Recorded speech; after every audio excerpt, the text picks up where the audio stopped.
Welcome back, everybody, to another episode of Alt Conversations. I got with me a returning guest, and this time we're on real software, so we can have his handle up there.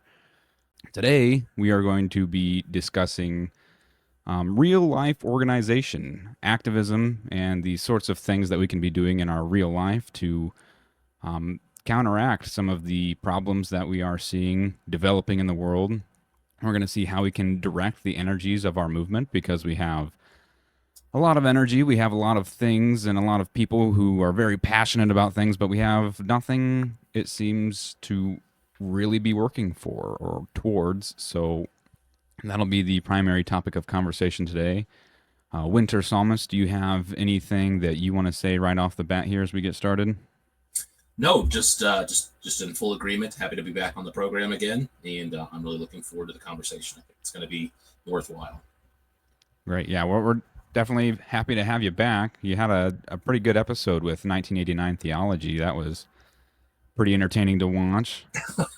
Yeah, he is a really nice guy and thoughtful, a great host. So it was a pleasure, and I was honored and humbled to be able to come on his program and be able to chat with him for a little bit. I'm sure we'll be on there again at some point, so I'm looking forward to that as well.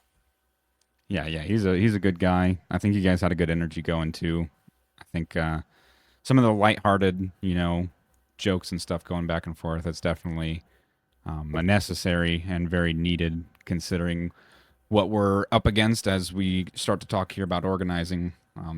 We're up against a very large foe, a leviathan of sorts that it Mm. seems impossible. And as I was reading through that PDF that you sent me, some of the stuff he's saying, I'm like, wow, a little bit of a black pill sometimes with some of the stuff he's saying is like, we really are up against a leviathan. This is not going to be an easy struggle. It's not going to be an easy fight. We are going to have to probably make a lot of sacrifices in the ways that we lead our lives and the things that we want to do. We want to be comfortable and just play video games and not do anything. But that's how things fall apart. That's how you get killed. So Well, um, and that is a great point because we are facing what seems to be insurmountable odds, but we can go into it with a good attitude. I think those, you see it in all sorts of media, the final stand, the last guy alive, and he wearily stands up and he wipes his blade off and then laughs and then charges. And I think that's kind of where we're at. We're just now standing up and saying, go here and do. And we can either laugh in the face of danger or we can crumble underneath it. And so I refuse to crumble. Um, and I refuse to do anything but win. So we must. There's no other option. there really is no other option too, because we have to first of all consider the consequences of losing these people. I mean, they're not people that we have a mere disagreement with. They are looking to end our civilization as we know it, and that might be hyperbole to some people. They might roll their eyes, but I mean, this is no joke. If you know who we're up against, what we're up against, that is their end goal. And I think because of that, I wanted to start off a little bit talking about like the necessity of doing what we're doing. Um, Obviously, for obvious reasons, as I've already said, we're the struggle that we're facing is existential in nature. So obviously, by virtue of that, we cannot lose. Obviously, so. But another thing too is I think some people can be turned off from getting involved in participating in movements and ideas and whatnot because they have conscious objections. A lot of people say or feel, I think, towards our specific movement sometimes and the ideas that we have that like partially because this is what the culture is telling them that, but they say, well, is this Christian? It seems not nice some of the positions that we hold, and I think it's pretty obvious. Like we can't really make meaningful change and do things that matter by staying totally nice. I think I don't know exactly how to articulate what I'm trying to say, but do you Well, understand what I'm getting at? yeah, what you're talking about is a lack of Christian education. It took Stonechoir to say Adam was a Christian for me to start changing my ideas or my thoughts on the Old Testament. It's like, well, Adam was a Christian. He walked with the Lord I don't think he was Jewish. I don't think he spoke Hebrew, although there are some that do. And so that kind of opens the door to what God was doing in the Old Testament. It's not a book of Jewish supremacy. It's a book about the God of all creation and the story he tells from the fall to redemption. And so, you start moving beyond that, and you dive into the Septuagint, you start learning some stuff, you start learning how the scriptures define nations, and it really means tribe or race. And then once you have an understanding and context of that, then you realize that God's always talking like that. He's always talking about the Amorites or the Israelites or the so-and-sos and the who's what's it's. And so God speaks in these categories that due to our American Christian education, we don't think in the same categories, even though once you understand that's how he talks in large groups. Once you see it, you can't unsee it. And so you're talking about Christian education. It's we just don't understand what God was all about. The Old Testament is not a book of Jewish supremacy. It's the story of a savior. And so once you start kind of picking away at that, it really just opens up the scriptures, and it helps inform us how we must think too. When God says America as the nation, he means America, the people, not America who has a visa this week or who was born on the magic soil. He's talking about a particular people in a particular time in a particular place. And so that helps provide the frame for kind of what we're up against. It's America, the people, America, the way of life that is downstream from our race. And so I think that helps provide a framework for sort of the rest of the conversation. Right, right. Yeah, no, it's important not to beat around the bush that obviously these more controversial ideas that I was talking about was the idea that, yeah, nation, race, what a people is, these things are all very interconnected. And I mean, they are essentially inseparable. The American people is defined, I think, essentially by largely European descent, Christian. I think these are the defining traits of what an American is, apart from belonging to its specific history. But one of the reasons I think it's so necessary for us to preserve ourselves, and specifically for Europeans to grow and have that racial consciousness and preserve themselves, is because this glorifies God. If we can say that you can be Christian and not commit national suicide, that is glorifying God. Because yes, and, as it is right now, the way that Christianity is framed to a lot of people in this hyper feminized interpretation of Christianity and the word, like, we're essentially taught that, like, having this conception of what a country is, what a people is, that is mean, it's, it's hostile, and that the Christian thing to do would, to be commit national suicide, because you can't stick up for yourself and say, hey, I want the country to reflect my family, my heritage, my history. I actually have a problem with these other people coming in and transforming the country into something else. And it is because of their race, and it's not because necessarily the ideas that they hold. Like, I want to be in a European country. I think Europe, obviously, they want to stay European, and it's sort of defamatory towards God and Jesus Christ to say that you can't have that because you're Christian. You have to accept the entire world is just, undocumented citizens of your country. As that's been a joke. The joke or whatever is like India is just like a billion unpapered or undocumented Americans. Like, we have to totally reject that idea, and I think we should be doing that for the glory of God. I just want to totally say agree. before yes, I want to say before I give you an opportunity here to respond to that, I've been watching videos of people like vlogging essentially in Europe. They go to the metropolitan areas of Europe and talking to these people. They are very conscious of what they're doing. They're very conscious of what is going on in Europe. I recall one of the conversations. It was a Muslim, a very brown, dark haired, dark eyed Muslim, telling this guy with the camera, like we are going to outbreed you. Like, he says, every single Muslim family, we have 6 kids, we have 8 kids minimum. You are having 0 kids. God is in favor of us. Like, we are going to replace you.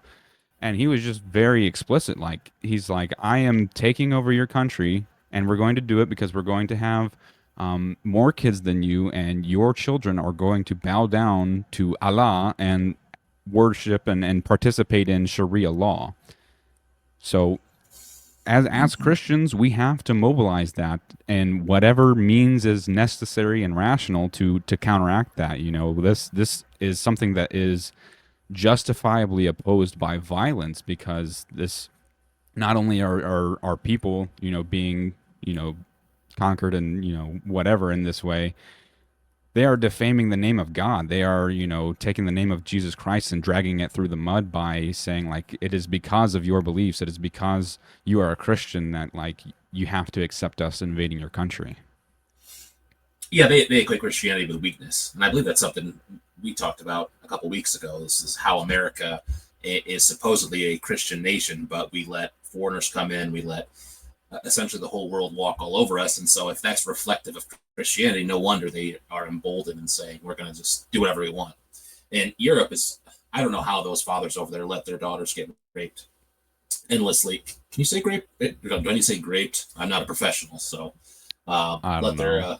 yeah. Well, so I guess you can bleep it out. But anyway, they let the daughters get raped in half for a long time, and I don't understand what is holding these men back from dealing with the problem on their own, so to speak. And yeah, it is. I'm reminded of a quote by Lord of War by the great actor Nicolas Cage. And he's an arms dealer selling stuff, and then the guy talks about how Americans don't understand enemies. Like when we consider enemies, we're like the guy trying to get our promotion, or someone to fight to take our office space, or something like that.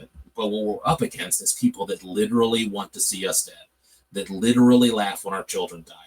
And we saw this with Irina. We saw this. Of course, his name's going to escape me right now. Hunter Metcalf.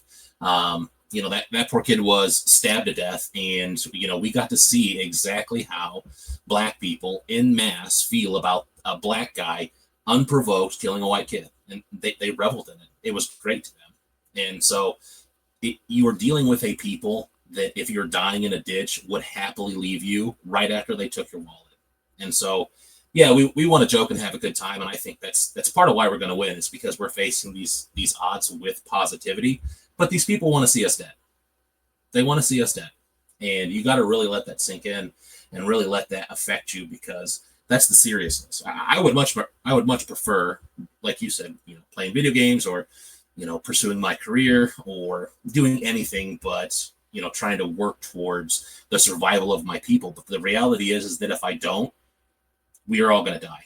Better men than me should be doing this, but right now they aren't. So, we got to work with what we have. And so for the listener, that means you. If you're listening to this, you're in the fight, dude.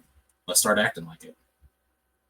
Yes, exactly. And well, that's part of the reason I'm doing this too, is because I hear a lot of opinions, and I feel like a lot of them aren't the right ones, and so I'm trying to contribute to that. We're in a war of ideas right now. We're in an ideas phase, so I'm trying to put out my version of the correct ideas. And if there was somebody else that I felt like was leading a meaningful movement in our direction, I would get behind them and basically stop doing what I'm doing in a heartbeat. But I don't see that For sure. anywhere. So I guess in the meantime, I'm trying to create an alternative, a little bit. Um, but yeah, I wanted to kind of remark on what you said about you don't understand why the men are allowing this to happen. I think there's a few things to consider. I think first of all, we touched on it a little bit when we said that this form of Christianity that we're being told is essentially that, like, you cannot stick up for yourself. Like, it is like the turn the other cheek thing has gone too far. Like, we've kind of forgotten what the original meaning of what that meant. It's like a personal life thing. If a fellow Christian wrongs you, you turn the other cheek. And even then, I think it says even after they repent. But there is definitely some ideas that they've latched onto. And then I also think it has something to do with the fact that a lot of people currently have a lot to lose. I was talking to somebody about this recently, that yeah, I think that they, meaning like violent minorities, whoever they are, I think they are violent because they have nothing to lose. And part of the reason they have nothing to lose is because they've never worked towards anything. They've been perfectly content to live on the streets, off of the welfare system. Like, they have not built up anything in their lives that can be, used as leverage to take from them.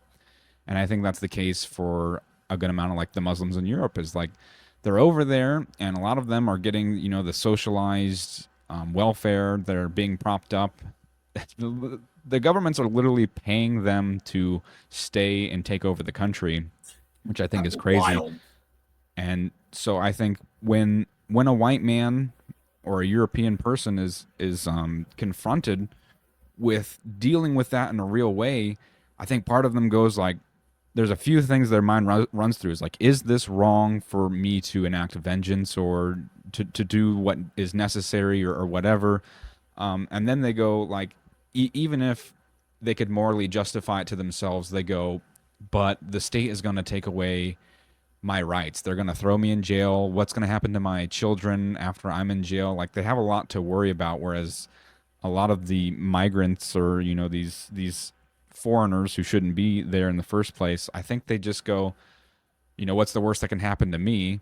I'm going to get thrown in jail for a night, so I can essentially do whatever they want because that's not that big of a deal for them.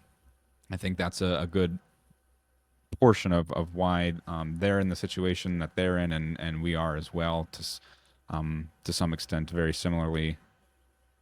Yeah. So that got me thinking. Do you think that for the minorities in America, specifically the blacks, because they're of lower income, it made me think that their currency is only respect. That's what it seems to be. Is like respect is what they trade back and forth. If you don't have respect, you don't have anything. And since respect is immaterial, it's like I have to go after or pursue the one thing that I can have, which is respect. So, regardless of what might happen, if I do this bad thing, I'll get respect for it. Therefore, it's good. I wonder if that plays into it. 'Cause I saw a video not too long ago where it was a couple, three black kids. I think they stole a car or whatever. The cops chased them down. They all had guns on them. Well, they stuck them in the back of the police car, and they were laughing about how this is their first charge, and they were like reliving the chase, reliving getting tased, and they were reveling in it. It was a joyful experience, and it's such an alien concept to me that would be, they probably know a bunch of guys that have dealt with the law. They've dealt with cops and have been put in jail or prison or whatever, been charged for this, that, and the other, and it's really something we got to be mindful of. Is that we are just approaching everything fundamentally different. It's just we do not view, inheritance, wealth, respect. All of those things are just a completely different framework to view the world. And so, yeah, I mean, I agree with you. I think it is that we weigh the cost because we have a lot to lose, and they don't. So, when they want to wild out or they want to band together, it's like, it just doesn't seem like it would be such a big deal because, obviously I share the same thoughts that you were talking about, whereas I do have a lot to lose. I don't want my loved ones to be without me. I don't want to go to jail particularly. So, but I'm faced with this, the worst possible choice. It's either roll over and die or do something, except the entire system, the culture, everywhere is against me succeeding, and everything is against me taking things back to the way they were. And, I want to touch on this too. You talked about sort of an alternative view. The irony is this is not an alternative view. This was the view for thousands of years. It's only been the last basically 100 years where, what you're saying has become not the mainstream. So there's a touch of irony there where it's like, this is not the alternative view. This is the norm. It's just not the norm right now because everything is so abnormal. Yeah, well, I think I'll push back a little bit. I Okay. think that when you say like the view was the norm, I think it's similar to you saying like, do black people weigh that they don't have currency, so respect is the only currency? I don't think they really think about it. I think it's just like a thing that they do. I think it's just kind of implicit. Yeah, I don't like I. It's not a conscious thing. Just like I think the attitudes that people used to have, it wasn't a conscious thing for them. So I think this is probably, in my opinion, I think this is like really one of the first times that humanity in mass has been challenged with the ideas of multicultural, multiracialism. Um, so That's fair. Yeah. I don't think the ideas have been developed. So like people might have instinctively behaved and thought certain things, but I don't think if you had gone back maybe 100 years and started like talking to them about the stuff that we're talking about, I think they would agree with what you're saying, with what we're saying, but I think they would be like, I had never thought about it that way. I'd never heard it articulated like this is, yeah, this is just like how things are, like, and they would almost laugh at the proposition that it would be another way. They'd say like of course, yeah, like we don't need, or we don't want even, Right. millions of Chinese or Indian or foreign peoples flooding into our lands, taking our jobs, polluting, our faith and school systems, and we have to accommodate, language for them, and double label everything in a foreign language. Like, they would just be like, that is absurd and ridiculous on its face. Why are you asking me this? So Yeah, that's fair. That's fair. I can concede that point. So before we move on to really talking about the point of the episode, I wanted to ask you this last question while we're talking about these topics. What is your thoughts on the phrase National Socialism? Do you shy away from the term? Why or why not? Yeah, I'm not a National Socialism enjoyer. I just think it has too much baggage. I think there's just too many bad ideas and negative emotions that are smuggled in with the term. Um, and I don't think in the current climate that's escapable. I mean, if you were to say National Socialist, it's just National Socialist equals Nazi, Nazi equals bad, therefore you are bad. And I don't think it's a conscious, I don't think the people we're trying to influence, and most people, for the record, are going to consider any of this almost at any depth. And so, yeah, I would not use it. I do not label myself a National Socialist. I'm a monarchist, if anything. If we were going to need a term like that, I've seen like Homeland Defense League tossed around. I think that's a little more palatable. And we touched on this last time. We got to take these ideas and make them marketable, make them brandable, digestible, easy, fun, cool, all those sorts of things. And so I don't see a future where we can say anything about National Socialism, regardless of what you might think about it, and come away in a positive manner with whoever we're discussing these things with. Right, What are your right. thoughts? Well, I think when you, again, it's one of those things. If you intellectualize it, like I'm on board with the concept, at least as far as I understand it. But yeah, you're right in terms of like, do we market ourselves that way? That is a different question. I tweeted out something the other day. I said National Socialism is the most moral form of government and is absolutely required if we're to survive as a people.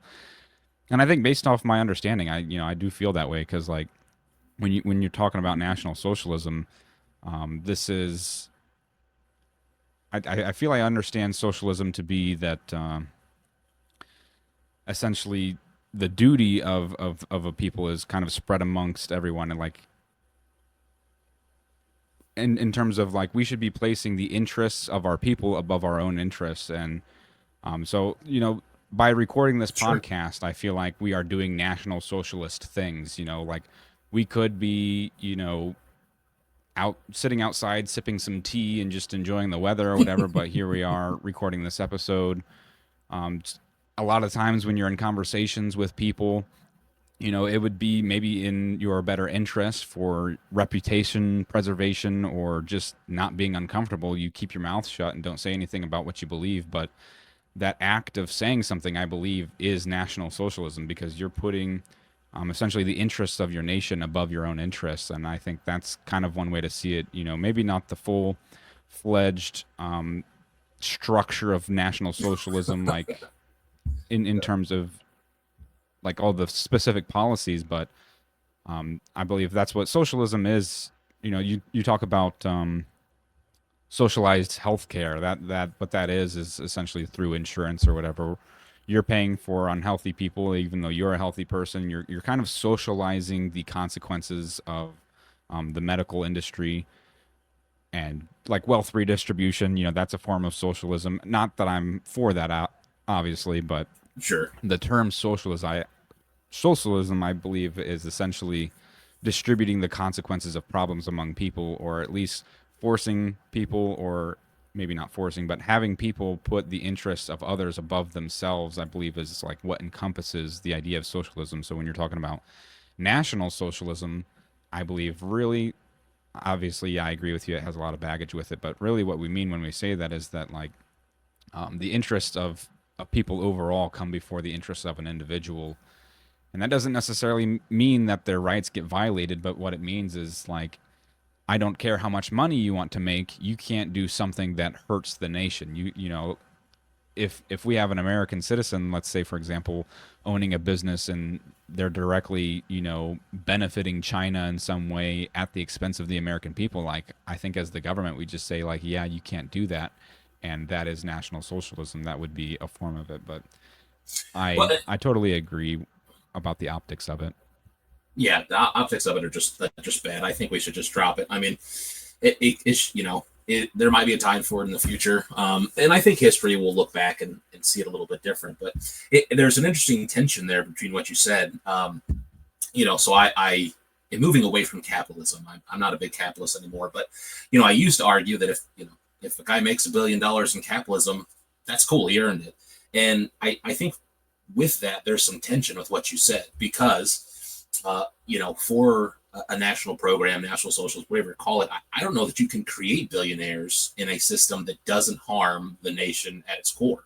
Maybe not at its core, but it has to do some of that harm you were talking about. So I think there is some tension there between providing for our kinsmen of the flesh, our race, our tribe, whatever, and letting the government stay out of people's business. And so I think that's something that's we're gonna have to weigh the cost on that and examine what our true thoughts on there. To kind of put you on the spot, do you think there should be billionaires? Do you think billionaires can happen, ultra mega rich, whatever you want to call it? Not that I have anything against rich people. Like if you're one of the guys listening and you're making a ton of cheddar, like go get it. We need you. We're going to need Christian elites pretty soon. But do you think that a system that treats National Socialism or socialism for the whole country in the context in which you said it could exist? I think so. Okay. This isn't an idea that I've fully fleshed out, but I mean, I don't see. I do believe sort of in capitalistic motivations in society. I just think it should be heavily monitored by the government in terms of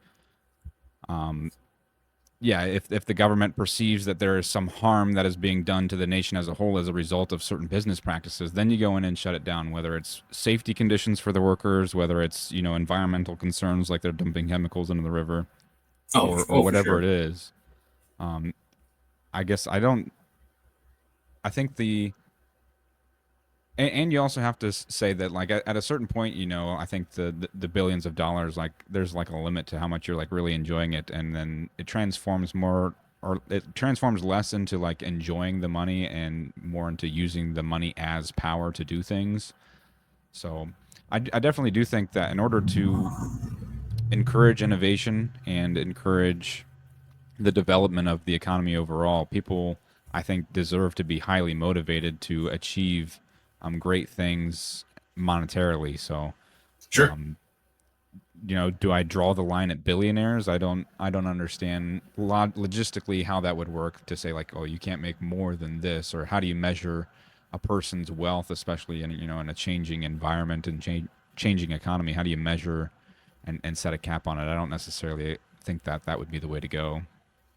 Well, yeah, and it kind of grates even the phrase, you can't be a billionaire kind of grates at or rubs me the wrong way for my American individualism, rugged individualism that we've been taught our entire lives.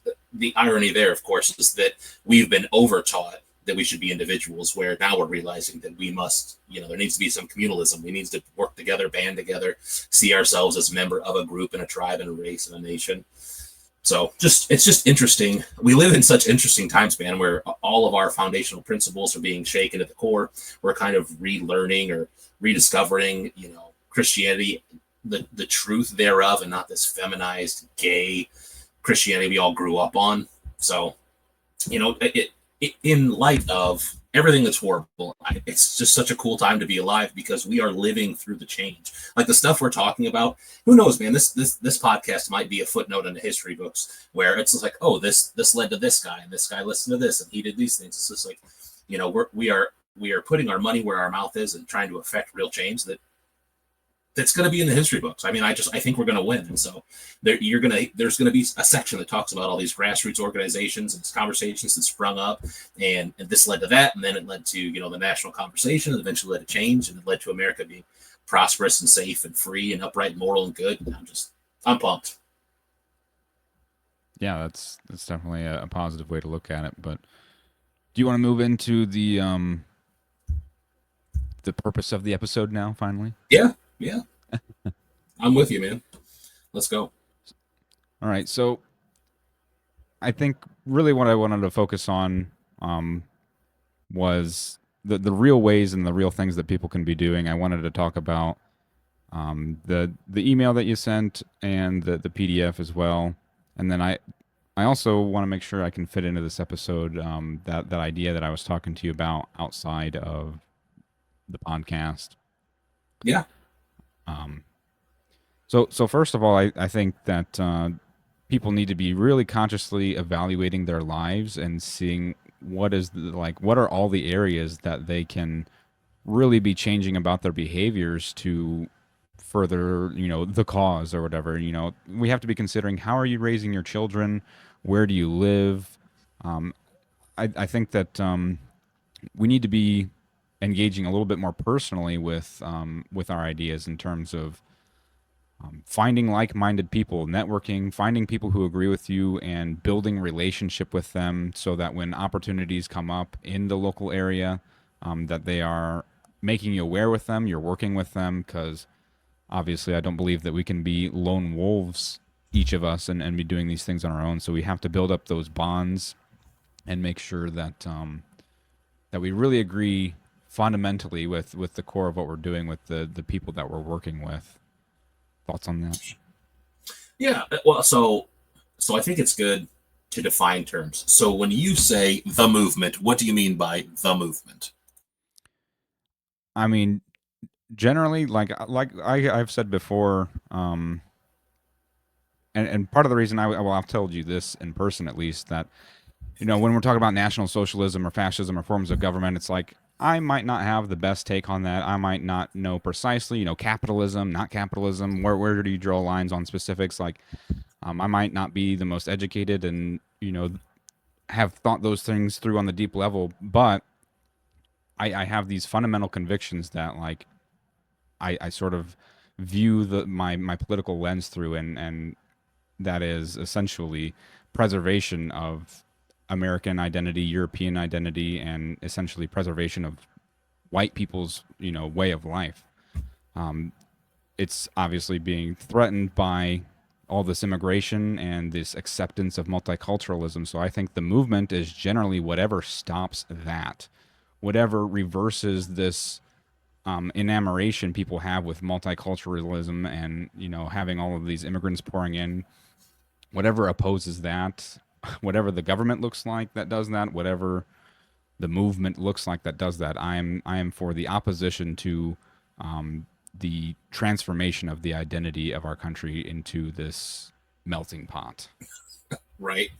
No, I think that's a good definition, and I agree with you. It's somewhat. I mean, we can obviously define right wing principles, but some of what is going to go on is going to change as the culture changes, or different problems pop up. It's the response to that is going to change. So I'm in agreement with you there, and I do agree as well that we must organize. And I think something to point out is that we are extremely good at organizing online, but we are poor at organizing in real life. And so to network, to organize, I think you must start locally. And locally would be defined as your church, then I would say your city, and then your county, and then your state. Would you agree that's kind of like the expanding concentric circles on which you should start trying to organize, or find buddies, or just kind of get this ball rolling? Yeah, I mean, in terms of networking and finding people, I think it should be largely proximity. I don't know if I would necessarily boil it down, you know, by city, state, county, or whatever, but I do think that proximity in terms of finding people that would be necessary is, it's hard to work with somebody who's halfway across the country, even if you guys line up on everything. So it Right. is important to find those local areas. But yeah, no, that is an important thing, because I feel like everyone gets really caught up in trying to organize a national movement. They're trying to be like a Patriot Front, or compete with the GOP. So yeah, when you talk about organizing, I do think a lot of people, they lose sight of what you're talking about with the city and the county and the state. Um, Well, you just need to approach this with a sense of realism. It's like there's not going to be a national movement that springs up this week where we have a bunch of guys that know that know all the things that they need to know, that are convicted in the way they need to be convicted. It's just not going to happen. It is going to be organizing locally, and then it's going to be trying to convince the elites at the top of the correctness of our position. And so there's two ways to kind of approach the problem of the left's capture of the institutions. Is that we've got to start being in the institutions, and got to start convincing the people at the top that they're doing things incorrectly, or they just don't have the right mindset about these things. So it's you can't look at it if you're standing back and you look at the entire whale. It's like, I'm never going to be able to eat this thing, but you just start at the tail, one bite at a time. Is how you eat a whale. And so for anybody that's trying to rush the process, it's like, while we are short on time, there's just some things that aren't going to happen. So you just got to approach it realistically and say, this is going to take time. You can't build trust in just one evening or in one group chat or something. Like, this is going to take time. We're talking about a generational struggle, and this is just the beginning. It's going to get a lot worse before it gets better. Yeah, it's just I think part of the reason I'm hesitant to like really fully get behind that idea, and my idea that I was talking to you about, I believe has some good tangible benefits that it might have here, but I take even that idea that I had and taking a step back and thinking to myself, like, even if I can get a good amount of influence in my local area, I can't do that everywhere, and I just don't see the momentum that is present there for locally organizing. I look around and you hear institutional power is important, and all of the talking real, like, points, tangible things, huh? The talking points that gets trotted out, like, we must recapture the institutions. We got X, Y, and Z. That's kind of what you're saying. Those are commonly said. Like, all of the real tangible things that are required to do that, we just don't have. Like, people, you'll say we have the GOP, but they're not even in alignment with us, and like they can't even win in their own struggles, and yet they have the parties, they have buildings, they have lawyer teams and think tanks, and they have all of this infrastructure, and yet they are failing. I just, I'm blackpilling here a little bit for, in terms of real organizing, because if they can't do it, how are we going to grassroots get our ideas institutionalized? And that's where, like, I start to hesitate in saying that, that is the solution, is organizing in an institutional way locally. I mean, I can understand that. It is, we are facing, like I said before, insurmountable odds. But I just don't, and maybe then now's the time to get into the idea. I just don't see any other way. And maybe that's more of a long-term goal than just finding the right guys around you, guys you can do life with, guys that you can, convince to, you can lovingly convince to our side of things.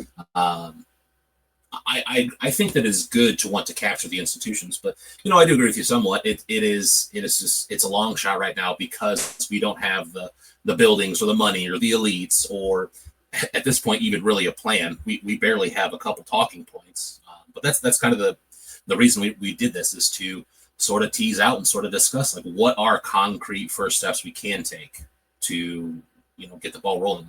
I said previously, we have the best guys. I think you are a genuinely smart dude. I think you're capable. And so I think there's a ton of guys just like you that just need some direction. And once we have that, the momentum will build up from there. We will create our own momentum. We just got to get a little bit of direction going. Right. And that's why I say, like, our focus, I think, in the stage that we're in right now, I think the focus should be finding like-minded people and networking, because only then can you really start to talk about these things and start to really do something about them. And that's where I think, rather than like grassroots creating institutions that compete with them, I think, like my idea that I've told you about, I guess we can get into it because I just keep referring to it. We'll talk about it here. So mysterious. What is this idea? Well, I think before we capture the institutions, we have to, I think, exert pressure on the institutions that exist. I don't see a logical scenario where we get enough people that are really qualified to have the positions in the institution, being the CEO of some business or NGO or whatever, chairman of a Republican Party or whatever that looks like, whatever capturing the institutions looks like. I don't think we have in the reserves credentially qualified people to even do that. So I think what we can do right now is again network, find people you want to associate with, and exert pressure on the institutions. And before I get into the idea, that's another thing I want to touch on when it comes to organizing with the people. Is I think that could in the end be the alternative. Like if we cannot organize in the way that we want to, and in terms of institutionalizing, I think that the backup plan is forming the intentional communities like Return to the Land and Arval, like because it's just for me, I think that's taking like a realistic look at the political landscape and thinking to myself like there are just not enough people, even among real Americans and real Europeans, there are just not enough people that have our ideas that we're going to be able to essentially accomplish the goals that we want to see accomplished. I think in order to get as close as we can to what we want to see, I think it's going to be forming intentional communities where, to put it bluntly, it's like this is a whites only town community that we're building. Sundown town. No, not even a sundown town because they can't come on when the sun's up even. So. No suntown. To push back on one of your ideas, No. no, okay, wrong podcast. No, I don't know. Beyond Trump, I'm trying to think of an example where pressure has worked, and I guess could you define pressure? Because when you say pressure, I envision, like very light chimping out. Like when you say exert pressure, it's like, are you talking like Twitter? Are you talking about signs in streets? Like, what is an example, to put you on the spot? What is an example of pressuring a GOP institution that has worked?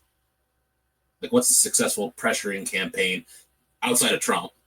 Because he's so prideful, which is great because he wants to be loved, he wants to be adored. So when we say we don't like you, he takes that personally. But beyond the GOP, who is the uniparty with the Democrats, what pressure works? When has that worked?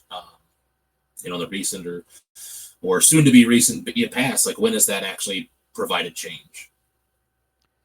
So I don't think there's a lot of good examples. Obviously, if we had good examples, then we would have sort of precedents to follow.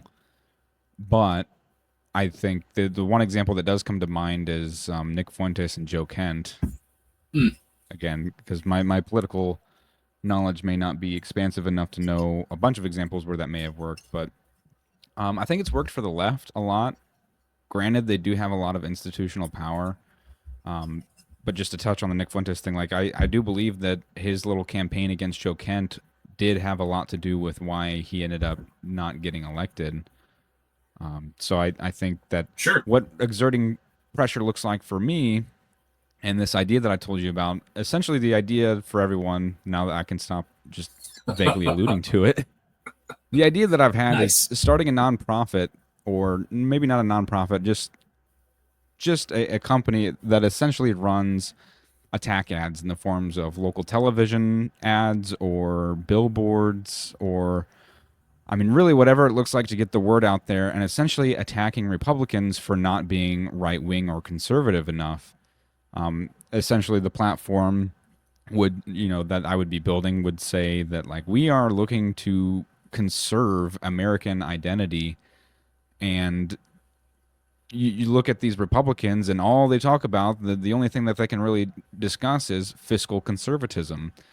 They're wanting to save money or improve education. They're not really talking about right wing values. They're just talking about general, like, real politics. Like, how are we going to bring more money into the state? They're not really talking about, like, how are we going to stop all of these foreigners who are murdering us from essentially murdering us on public transit and on the streets. Like, how are we actually, what are we actually doing to stop it? You know, Oh I yeah. don't hear that rhetoric. So my idea would be essentially to create a database of local Republicans for our area where we make our names known, we put out the posters, we put out whatever advertising, we pay for advertising and get people in alignment with us and discourage people from voting for these Republicans that are just politicians, like through and through. Like they're not representatives of us. They are in there as pure politicians. And essentially, the point would be, I think the long term goal is for the local Republican Party to come up to us and be like, "Hey, like you have to stop. Like, please stop with what you're doing. Like, you are hurting us in elections. You are hurting our reputations. Like, we are under fire here. You know, like we are losing because of you. What will it take to get you to stop?" And at that point, you know, we've basically got their attention, and we say, "Listen, you have to do something about this migrant center that's in." Like, oops, we'll have to blur that out. Cut that. Docs. No. So we have to get rid of the migrant center that is in our city, because listen, we don't want them here. This Yep. organization, I actually, my wife, I believe, was working for a company, or somebody I know was working for a company where they were volunteering to like help clean like this house, and as they were doing it, they find out that this house that they were cleaning was essentially a temporary house for incoming migrants, and it's like that we have to put a stop to that. We have to. I mean, maybe that's hard to do for, you know, your local city policy to enact some sort of nationalistic policies, but essentially then the local Republican Party would be essentially controlling also who goes to Senate, right? And Yep. in our state, and just we have to exert the pressure on those people to get them to take the knee essentially to our ideas. Yeah, yeah, I know. I hear what you're saying. An organization that's basically the kiss of death. Like if this organization starts targeting you, you are going to lose elections. You are going to get your career in politics ruined. So yeah, I mean, and to your point, there's really nothing threatening the careers of politicians anywhere. I mean, maybe none that I can think of other than the ADL. The ADL can crush people. They're always going against Thomas Massey. I think they injected a lot of money in the upcoming races for him. So yeah, I think that's a great idea. I think we do need that because we're always chasing the left-right distinction instead of saying, well, we've got a lot of problems on our side, and here's something you can actually do about it. So yeah, I think that's a great idea. And we have a lot of flawed, non-nationalistic, career politicians that have accomplished nothing in their entire lives other than taking money from us. So I'm behind you 100% on that. Well, and that's why I think that there could be real substance to what I want to do, is because attack ads from the left do not work on the Republican base. However, if you have somebody attacking Republicans from the right, I think that would get a lot of attention from people, and it might carry a lot more weight with them. And I think part of the platform would be having to get them to understand, like, you cannot just keep voting Republican because Democrats are worse. Like, at some point, in order to get what you want, you have to make them feel it, and that the way you make them feel it is in the elections, because you know they say, well, Democrats are worse, and I kind of want to make the point. It's like, it does not matter if Republicans or Democrats are in office. If you're not getting what you want, you are losing. So even if Republicans are getting into office, if they're not offering the alternatives that you want to see, you are losing. And if you want to stop losing, you have to stop, supporting the people that are leading the loss. Well, and I think people would want to donate or fund things that say, there's that saying is, politicians always lie, and it's just the lesser of two evils, whatever. If you're saying here's a legitimate option for that guy who made you mad with the way he voted and how he doesn't care about your problems, you can literally make sure that he doesn't get into office. I mean, I think that would be very appealing to a lot of people to say, your $10 a month or whatever it is, however you go about funding the nonprofit to put your money towards that to affect real change on people that have pissed you off. Yeah. I mean, I'm about to send you $10 right now. Sign me up.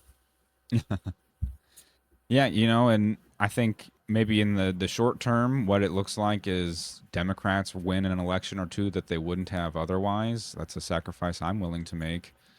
But I think also if we start to do that, if we are attacking the existing Republicans from the right, I think what we might see is not only the GOP in general um, leaning more into the right wing ideas to satiate us, but also we might see representatives or potential representatives come out of the woodwork and say like, "Hey, I agree with you guys. Like, help me get elected." And when the Oh yeah. primaries come up, attack my opponents in the primaries. That way, the conservative candidate is me. Um, because that's when we're starting to talk about organizing locally, like that's the only idea that I see as feasible in terms of like real, tangible, institutional organization is basically creating this thing. I've done some thinking, and I don't know what else to do that is reliable and can be effectual. Well, and for the audience, I mean, it's doing something is better than doing nothing. So there's two things that'll happen. Either this is going to be awesome and it's going to start a trend in every state and every county, whatever, of other nonprofits popping up to do the exact same thing, or it's going to crash and burn. But either way, you will have attempted to make change. And so it is just getting started. Like we can build our own momentum by just taking one step. Get off the couch, get outside, meet your local guys when this nonprofit launches. You can support it. You can retweet. There's a lot of things you can do to support the movement. Even just tiny steps. Tiny steps turn into bigger strides, and bigger strides turn into actual change. So there's a great many things we can do, and I think that should be counted among them. And I'm excited. I think that'll be cool to see that happen, and it's timely too because that not that much time is remaining because 2026 are going to start voting. So presidential elections coming up in 28. So now's the time to get that thing off the ground and get building some reputation and momentum behind it. Right. So yeah, hopefully. Go ahead. You're going to have it done next week, right? Yeah. I'm ready. Yeah, I have the paperwork all ready to go. Signed, ready to file. Let's roll. No, I have heard it's a little difficult, just paperwork side getting that going, but I'm not going to let that stop me. I think I might have you form one of the three necessary members that are legally required to get it off the ground: the president, CEO, and CFO. Right? Man, you're always ambushing me with stuff. First it was the interview, now I'm joining the organization. Golly. Okay, well, listen, we've talked about this before. That's true. I was jazzing that up for the audience. You ruined my ploy. No, it is a good idea. It is a good idea. I think it's worthwhile. I think it sounds fun. I think I know you're not talking about an opposition research firm, but I think that is cool. I think it would be unexpected to have attacks from the right, and it's attacks for a good reason. So when you hear like attack ad, it's like it's not a bad thing what you're talking about. You're saying that if you're part of the GOP and you're ostensibly a right-wing politician, it's like, why aren't you doing right-wing things? If you had a job and your job was, I don't know, making cheese, and you spent all day not making cheese, you shouldn't get to keep your job. And so in that same light, I can't believe I brought it. What a silly example. But you know what I'm saying? But for politicians, that's cool. They can just go do whatever they want. They can vote any way they want, and they think that they're untouchable. But again, tying it back to what you said earlier, this is weighing the cost because, getting involved in the political machine means people will come after you, and by extension, me. And so there really is a cost to weigh about something like this. So for your audience, which I assume are Christians, I don't know how much YouTube gives you demographics or if they can even find that out. Yeah, it wouldn't surprise me, given how much data the Republican machine can churn out.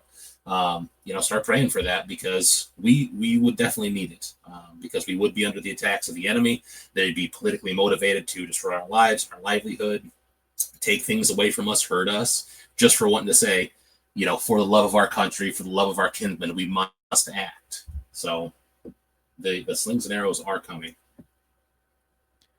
Right. And, Yeah, I think I should probably say on the podcast here, if I really start doing that, I'm gonna be using a lot of time and resources towards going towards that. So the podcast, to my 50 subscribers who may be heartbroken to hear that, I am very sorry. It's nice knowing you, gentlemen. Yes, See, it's been a good. We had a great run of 100 views. hey, you had a couple that were. Yeah, I saw one that had like 350 for a guy out of nowhere. I think that's pretty good. I think you've had good conversations with people, and I think that what you've made has been worthwhile. So, while it'll be sad to see you go for sure, that's why I planned ahead. See, I'm just a guest on stuff. I don't have my own thing, so I can just bounce around. I have no subscribers. No one follows me. I can just disappear. and and that way you can't get disappointed. It's true. You're sparing your heart, My poor heart. sparing your No, feelings. yeah, my feelings lately have just mostly been grumpiness. I'm pretty grumpy most of the time now. It's just, dude, I we are up against it. So, um, Oh, yeah, yeah. I mean, go ahead. no, I don't want to spout off, but it's yeah, we're up against it. But man, you know what, dude, we're gonna win. We are totally gonna win. I foresee the nonprofit being awesome. I think we're gonna kick ass and take names. I think we're gonna affect real change. I'm involved in a bunch of these groups. I kind of bounce around a lot. I'm like a nomad, and I'm seeing the same thing in all these groups. We must organize. People are planning and thinking and strategizing. It's like the difference I think is that the left and our opponents get their talking points kind of handed down to them, and while we're missing that right now, we're developing the guys that are strategists that are developing the messaging, developing plans, getting down to the nitty gritty. So it encourages me, not only this podcast and you and what you're talking about doing, but there's a lot of guys that are trying to affect change, not just on Twitter or on podcasts, which I think are well and good and valuable, but real guys trying to affect real change in a bunch of different places. So, you're not alone is what I say all that to say. It's like, for anybody who listens to this, you are not alone. There's a bunch of guys, not enough yet, but there are a bunch of guys that think like you, that want the same things that you want, that love their family, love their country, love Jesus Christ, and want to serve him, and want to once again return us to a Christian nation. So we're going to win, guys. It's going to be good. I definitely hope you're right, and that is the best case scenario, right? Is that after I start this thing, it catches on, and I will definitely, if I'm successful in this, I will definitely be sort of putting together a blueprint thing to share with people and say like, hey, if you want to do what I'm doing, this is how to do it. Because the more I think about it, the more I am motivated to do it. Because it does seem like I'm willing to put the money into it that's required, as much money as is necessary. I do think that I can secure some funds from people to get it going and whatnot, because of course the things that we do are going to require money. But I think that, yeah, if I can start off with the correct aesthetics, the right platform, this could really kind of snowball into like a political party, even, because we could have a political party be like an American Identity Party or whatever. Like that's a bad name. We've talked about the name that I've suggested before. I think it's a great name, but I don't want to dox or essentially associate that organization with this podcast and myself, Right. just in case it ever goes out. Because when I go out with the real organization, my real name is going to be behind it and whatnot. So I'm not going to link it or have any connection to do with this podcast and that organization. So Yeah. No, that's just being wise. I mean, right now there are people that are motivated to not let any of these ideas escape containment. They don't want any of these ideas getting any more popular than they are now. So, I mean, be smart, guys. If someone's trying to get you to say things that can get you in trouble, or trying to get you to do illegal things, they are not your friend. They are not your ally. Do not do those things. We must be smarter than. Um, we must be smart. We must move. What's the saying? Wise as a serpent, gentle as a dove. Like, this is the time for that. Like what you were saying, this is the idea forming time. This is the branding and strategy time. There might be time down the road for other things, but for right now, just you know, keep your head above water. Yeah, yeah. There's a lot of passion behind stuff, Yes. and it's probably easy to get some people motivated to do some things. So just be wise, but be bold as well. You know, like we are going to have to sacrifice. There, it is going to be difficult. The things that we are facing, um, there's no way getting around the fact that it's going to be hard, and you're going to be asked to do hard things if you're really getting involved. This is not an easy Mm. road, and there is no easy road to self preservation. So I It, just got it, to be it- ready for that. yeah, yeah. Weigh the cost. It would be a lot easier to roll over and die. It would be a lot easier to watch NFL kickoff every Sunday until you're in the gulag. But make the choice, man. Either lay over and die and go away, or rise up and help. Be part of the movement. Do things. Donate money. Spend time. Even things like liking, subscribing to Old Hyperion is a step you can take that costs you nothing, that you can do to help the movement. So do something. Don't do nothing. Do something. That's right. Before we close out, since we're reaching that hour mark, did you want to discuss that PDF here real quick? Yeah. Yeah. So the PDF is from Mike Shelby, who does the Gray Zone Intel, and I don't know. It was from a download link, so I don't know if it can be made publicly available or whatever. But what it does is it provides a framework for locally organizing and kind of assigning roles to guys too. And while I do want to get into it, I think it probably deserves an episode of its own, so we can really dive down into each point. But I do want to quickly say, kind of lay out his 3-man framework, and then if we're getting close to that hour mark, we can just kind of button it up. Does that sound fair? Well, it was kind of funny. That was actually the section I was looking at here when I suggested that. That does seem like a pretty solid thing to talk about here real fast. I'd say we don't have to like really wrap it up real fast. Maybe Sure. another 20 minutes or so. Oh, cool. Yeah, plenty of time then. Yeah. So let's jump in. What Mike? I think it's Gray Zone Intel on Twitter. But what he talks about is a 3-man framework where there's 3 guys. There's a political officer, a community organizer, and then an intelligence officer. And to highlight each of those roles, I'm just going to kind of go out and read aloud the bullet points that he puts, and then maybe we can, if something sticks out to you, we can start there. But the political officer, the core functions would be to map out the local leadership, factions, and influencers, identify who to support and who to replace, frames compelling narratives, and then develops effectual political strategies. So it's got a lot to do. The second one would be the community organizer, and this person would build relationships with leaders and groups within the area, develops outreach strategies to build the network/org, mobilizes support for area goals and priorities. And then the third one would be the intelligence officer, and this person conducts requirements for collection management, expands and manages the intelligence network, and responsible for analysis and production of intelligence products. Like, I would think that the intelligence officer would be the one that you would use the most for that nonprofit to say, target this guy, leave this guy alone, that sort of thing. So, of those 3 kind of positions for a 3-man framework, which one seems the most interesting, compelling, or where do you want to start with those? Well, I Dale? think because of the nature of the organization, I think you're right that the intelligence would be one of the most crucial aspects because we need to know who in our area has voted for what policies, and does voting for that policy reflect the values that we're trying to instill. And I think it's, some of the work is really easy because these people make campaign websites. So all you have to do is go to their campaign website and sort of read what they're saying. And I mean, I can very quickly tell if somebody is not on our side. It's harder to tell if they are on our side because I think generally you can tell by what they say, like, okay, yeah, this guy is obviously not our guy. But there's been a few times where I've visited a campaign website and I was like, you know what?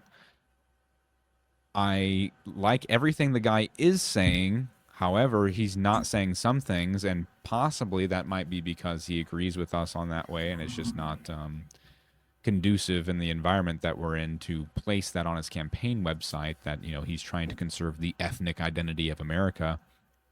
For Um, sure. So I think, yeah, having at least incumbent would, I guess it'd be even more important too as we begin to build momentum, and we would have guys pretending to be our guys, and then we need that extra intelligence work to see, like, okay, how are they actually voting? What are the consequences of the things they're voting for? Um, I think some of the stuff wouldn't be like the community organizer. I don't know how necessary that would even be. At least in the initial stages, I think that once the ball is rolling a little bit and we're really um, cooking with Crisco or whatever. Cooking with Crisco. Do they Yeah, even make once we're Crisco going, anymore? like, what's that? I said, do they even make Crisco anymore? I don't know. I think they do. I don't know what it's Hmm. used for. It's like an oil, right? See, this is why you need a community officer because their branding sucks. Because I don't even know if they exist anymore. They Yeah. don't. See, See what I'm saying? we need I the think Crisco expert. who would that be? I'm not sure. But I Hmm. think to gently push back on this, I think that you would need a community organizer because I think it would be easy for this nonprofit to come off as a boogeyman instead of just like a good guy, or a good organization full of people that love their country, that love their God and love their people. So there might be more of a need there um, than maybe you think right off the bat, because I would assume, and maybe this is presumptuous of me, but I would assume that the organization would also want to interact with the public at large, as well as running the ads, doing the Oppo research, what have I just think in the way that I envision the organization working at first, I just think that stuff comes later. you. I just Gotcha. I That's fair. I think the main focus is going to be initially putting out ads that essentially attack other Republicans on the grounds of our values, which would generate the attention that may propel us into the next phase of yeah, community outreach. But, like, that's the thing for me, is like the what I've described in terms of the attack ad organization, or whatever, is like, I'm not going to be doing much else for the first chunk. I don't see what the benefit would be of, like, I guess I'm not envisioning what that would even look like. Am I going to set up like a booth at a fair? I mean, maybe that actually might be a good idea, but Yeah, I don't know. I just think that there's that old saying that the plan never survives contact with the enemy. So, well, I think your framework and foundation for the idea, or for the nonprofit organization, I'm just going to call it the org from here on out. That's a mouthful. So for the org, it probably is going to change quite a bit from the sort of the position that it is now, where you're trying to think through stuff. There's a lot of variables that I think are going to go into it dealing with humans, that there's probably going to be some things that even you won't think of. right. So, Is that the role you want to do? oh man, I don't know. Yeah, I mean, I want to do whatever it takes, so that my loved ones are safe, that this country returns to a Christian nation, and that we win. So, sign me up, boss. Whatever you need me to do, I'm in for. Sounds good. Community It is a, it organizer is it a, is. it is a paid position, right? I mean, obviously, there's not kidding. But no, I think it'd be good. I like talking to people. I think that I think you are going to need that eventually. But I do agree. It's just like you're not going to know until you jump in. And so if there's a need for that, awesome. If there's just doing other intelligence stuff or political officer, whatever. I mean, I think there'll be something for me to do in the org, regardless of if there's a community organizer or Oh, sure. I mean, what we're doing, it's going to require essentially like a full categorization of all of the representatives, and like a full on, and an analysis of who are the key important people that we can go after, that are not only meaningful targets, but also, and I mean, like, targets for ads, not, not yeah. hard targets. Yeah. Just to be Just to be clear, clear. you're talking about peacefully, legally, utilizing the system at hand to affect change, right? Of You're a course, of peaceful guy. course. And Yeah. yes, yes. And Okay. there's no sarcasm built into that. Honestly, I know it's hard. We're kind of past the point of clarifying that it's sarcasm, or it's jokes, but we promise Yes. it So is. I would prefer, honest to God, I would prefer a peaceful solution to all of these things. I just want everybody to go back to their own homelands. I want our people to recognize that we are a people. We have our own homeland, and if that means that we all sit around sing "Kumbaya" at a UN meeting. Everybody has one representative from their homeland. I'm okay with that. That's what I would prefer. Unfortunately, it seems like they're not going to let us do that. But for the time, while I'm able, as a Christian duty, I want to live at all peace. I want to live in peace with all men as far as I'm able. So, and I know you're in agreement with that. Yeah. No, unironically, obviously, that would Yes. be the best course of action. Yes. You always have to balance what you desire with what's possible, though, right? And Yeah. that can be sort of the difficult part. Is like how far is too far or not far enough to achieve the goals. Again, considering the consequences of losing, because it's not just like, oh, like they don't speak my language anymore. Oh, like it's not my food type around anymore. It's like people have no idea the sorts of things that we're going to be faced with if we lose. Again, I've said this in previous episodes, but it's worth repeating. We have examples of families in Rhodesia and South Africa and whatnot. When white people lose control, the minorities or the non-whites of the country, they do not treat. I say minorities; they were the majority, right? But Right. the non-whites in a country where the whites lose power, they do not treat us with any sort of generosity, kindness, or anything. What loss looks like for us is they break into our homes, drag us into our backyards, and do unimaginable things that would get this episode immediately taken off of YouTube if I began to describe in detail the sorts of things that they are planning or would do to us in the event that happens. So like the consequences of what we're doing, or the consequences of what would happen if we aren't able to accomplish our goals are um, very dramatic, very drastic. So Well, that's why we have to win. I mean, we have to. There's no choice. We can't become Rhodesia. We can't. We just can't do it. So, uh, because history tells us that that is coming, if we don't do something, we must act. And again, and I'll say this for the last time: peacefully, legally. That's the way that everything should move forward. Is peacefully, legally, and with the understanding that all humans are made in the image of God, and that all of them are deserving of respect and dignity in as much as possible. Now that it's not always possible, and we can clearly see that from what's happened over the last, I don't know, I don't want to. It's easy to say last 100 years or whatever, but just Charlie Kirk and Irina. So it's like we're up against it. They literally, and I'm going to say this, they want to kill you, and maybe not one, but they're comfortable with it. They will laugh when you die. They'll laugh when you lose everything. They laugh when you lose your job.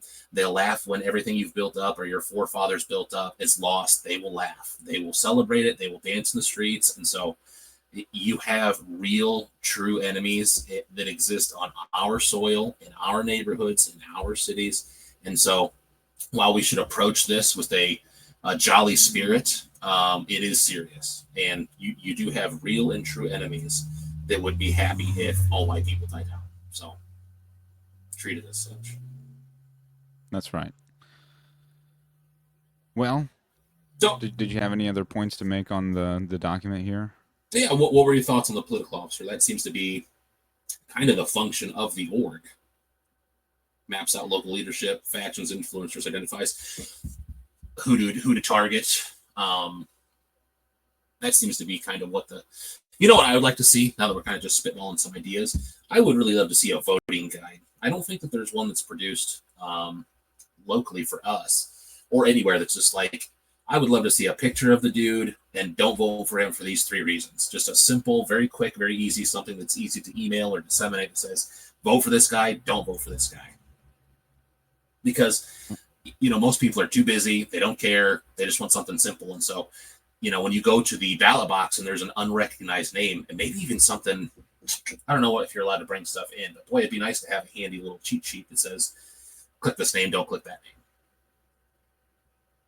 Yeah, I'd be curious to know that too, and I think that's a great idea. Actually, I mean, that would just be essentially boiling down the research that we do and taking the database that we or the directory that we would build and put it into like a brochure form. Yeah, for sure. And that's something, I mean, you could disseminate that to pastors. There's going to be guys in churches. Obviously, there is a pretty large right wing network. Now, obviously, what we're talking about is something local, but I mean, if this blueprint works, then it becomes, it would be really nice to have, the org's voting guide every year that people would look forward to and say, okay, I don't have to do my research because I trust the so and so org. It's like, you should do your research, but I understand, like, it's hard to find out sometimes. It takes a lot of time, especially when there's a lot of candidates, a lot of races, school board stuff, local city council. I mean, there's just a ton of information, and a person just can't vet these things on their own. So that really is like a full-time job. But I think in addition to those attack ads, having that handy voter's guide, man, that would be all the difference between and same sort of thing. It's just like, not only would you have those ads ran on you, which you don't like, but if you're in the no category or the bad boy category on the voting guide, that would probably suck. So, Right. something to consider. Yeah, I think as far as these roles go, I think there's a lot of overlap in terms of what I was thinking between the political officer and the intelligence officer. Sure.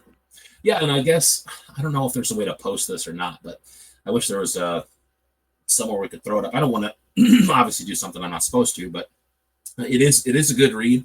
I think that 3-man framework it would be useful for anybody trying to organize at a high level. Obviously, for your local area, it's going to be a lot different, but hopefully that gets the creative juices going, and you can sort of take that and think about what you could do in your local church or your local area, and get the ball rolling.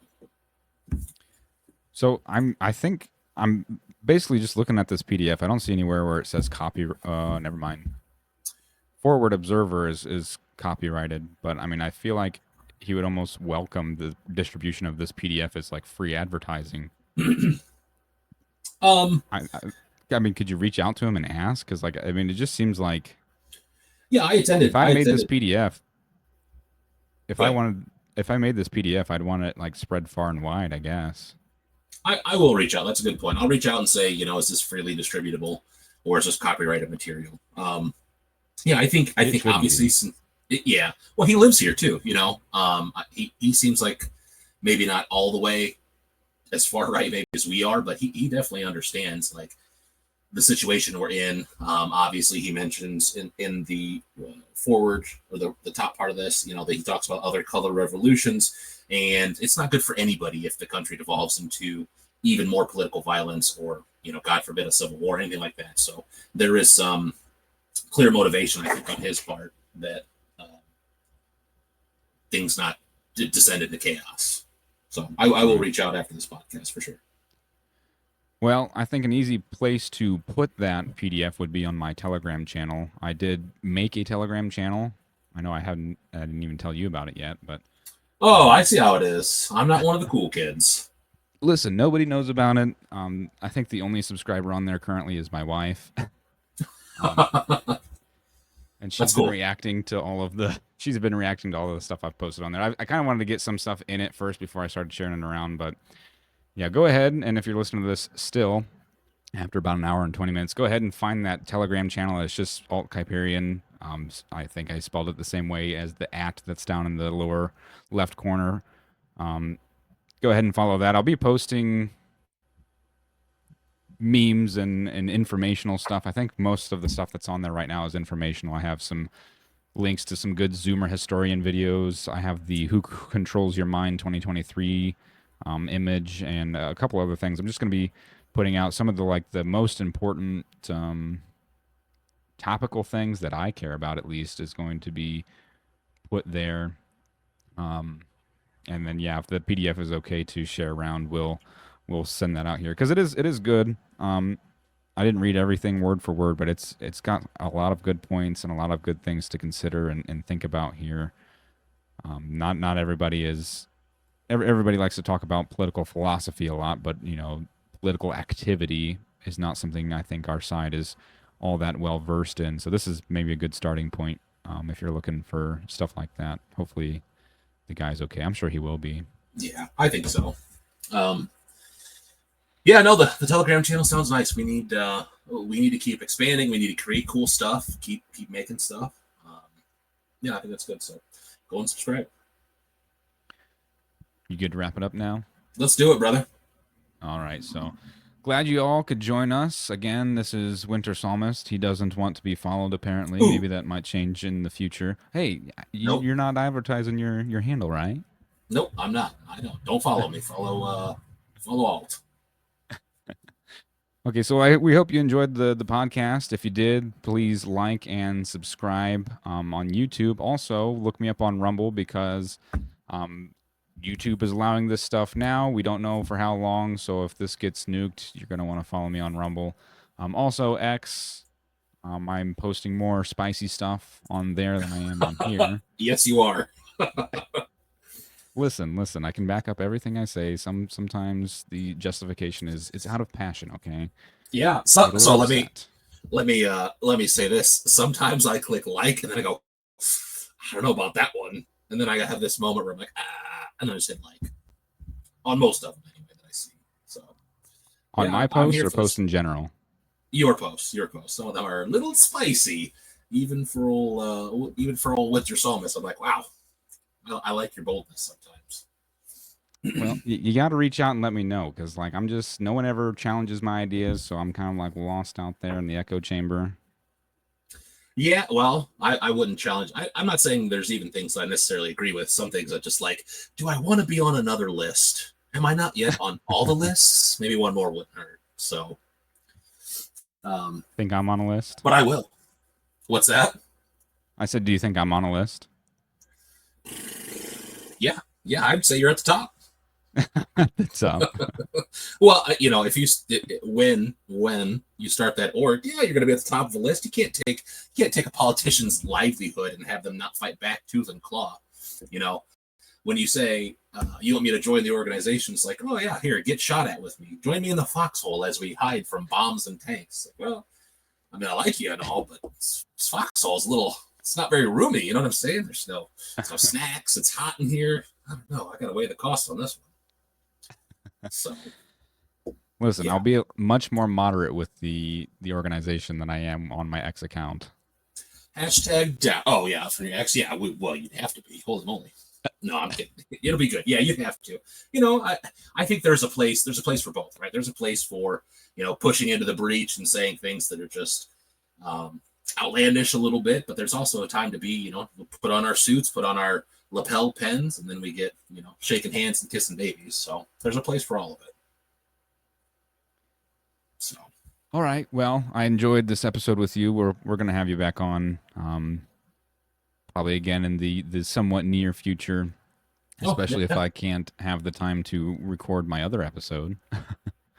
Ooh, Um, can you spoil the topic? Give us a little hint. oh yeah, it's on Israel and the Jews.